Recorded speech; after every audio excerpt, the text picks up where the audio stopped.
passed a climate change emergency resolution, and as of Saturday, we have a climate change cabinet member.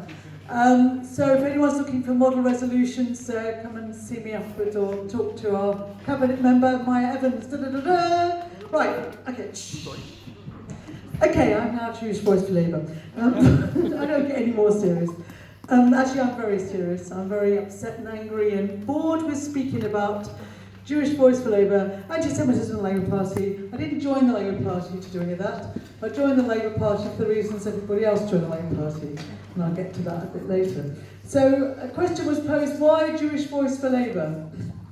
Well, some of you may remember when Jeremy Corbyn was elected in 2015, under the rules of the Labour Party that were revised under Ed Miliband, which allowed people like me who weren't Labour Party members to join as an associate and be allowed to vote. When he was elected, many of us then joined the Labour Party. I had been in the Labour Party before, and I think I left under Kinnock because of the appalling lack of support for the miners. And many others hung on until Iraq and then left for that. But many of us came back, and many new people, many new members joined. I was a rejoiner. Jeremy Corbyn, nice bloke, been around a long time, you know, nice and harmless. You have to almost, why was there so much panic about Jeremy Corbyn?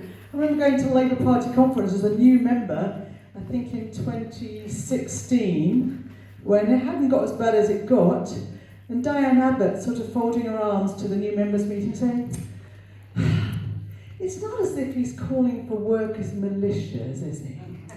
But you would think, well, unfortunately not, we may well all agree with you. However, he's not calling for workers' militias.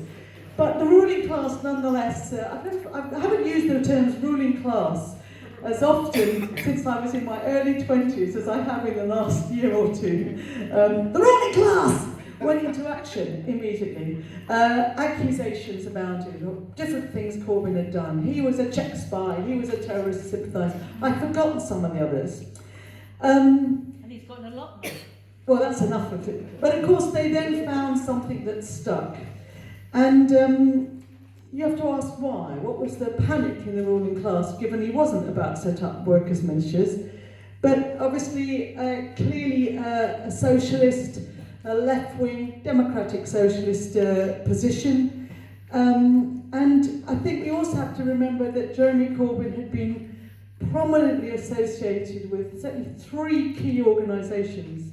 Campaign for Nuclear Disarmament, the Palestine Solidarity Campaign, and Stop the War. Were we naive in thinking that NATO were going to sit back and go, oh, the Labour Party members voted him in, oh, we might have a government led by someone who was opposed to war, profiteering, and was a supporter of peace, Palestinian rights, and also an economy and a body politic committed to create a society for the many, not the few. I could just shout again. Then these people who supported neoliberalism, the ruling class, found the accusation that got traction, and that was anti-Semitism. And not only did they find this, they managed to state very clearly that anti-Semitism is somehow the worst form of racism. Worse than racism towards black people, worse than Islamophobia. I don't know why, and not only that, but if you get accused of anti-Semitism, the only acceptable outcome is instant expulsion. Anything else is somehow colluding, agreeing with, accepting anti-Semitism. And I don't need to tell you how awful it's been, and Graham referred to some specific local examples, and Chris may have his own examples. And all too often the accusations weren't even about anti-Semitism, but were actually about criticism of Israel. And the new definition, the International Holocaust Remembrance Alliance working definition, And as one of our other comrades from JBL said, the Jewish tradition is that you argue about everything. If you're studying to become a rabbi, you spend years in the yeshiva arguing about how many angels fit on the head of a pin. And that's the tradition. You debate exactly what's meant in the Torah. You have a whole book called the Talmud, which is an interpretation. But this working definition, which its own author says shouldn't be used this way, this gospel cannot be disputed.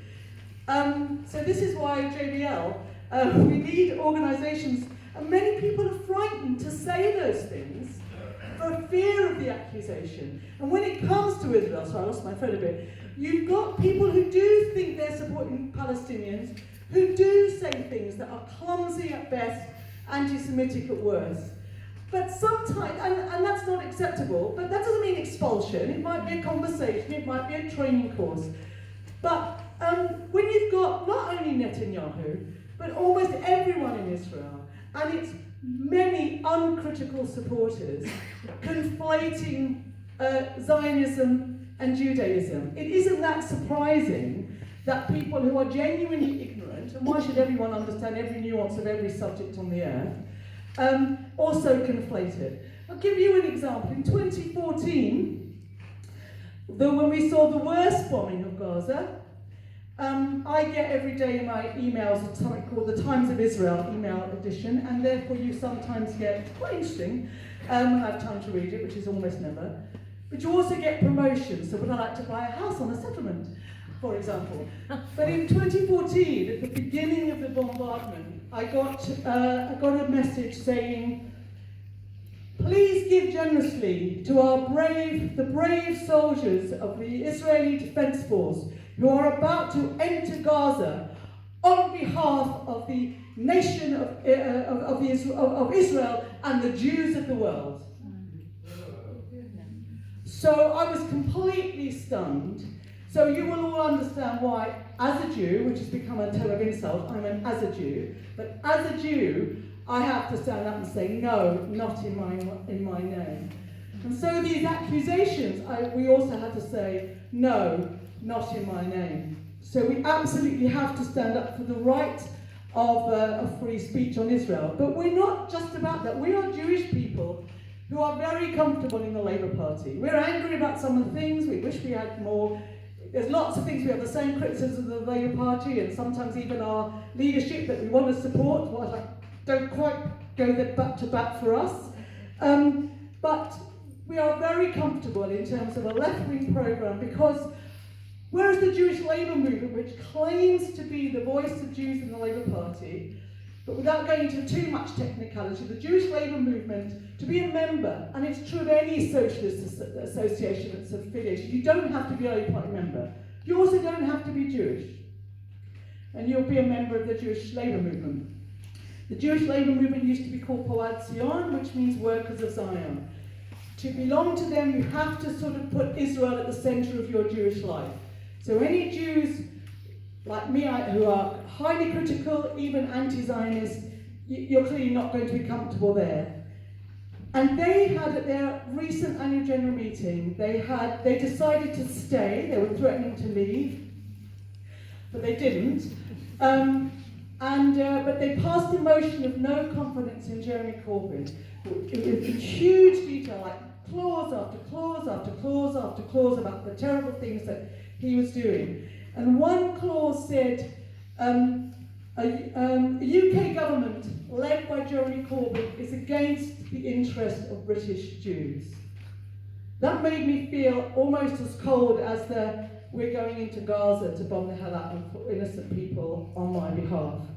How dare they other us? Somehow or other, we, Jews, don't have the same interests as everybody else. Like we don't have the same interests in getting rid of austerity, in having peace, in having getting rid of privatisation, in having social housing without the right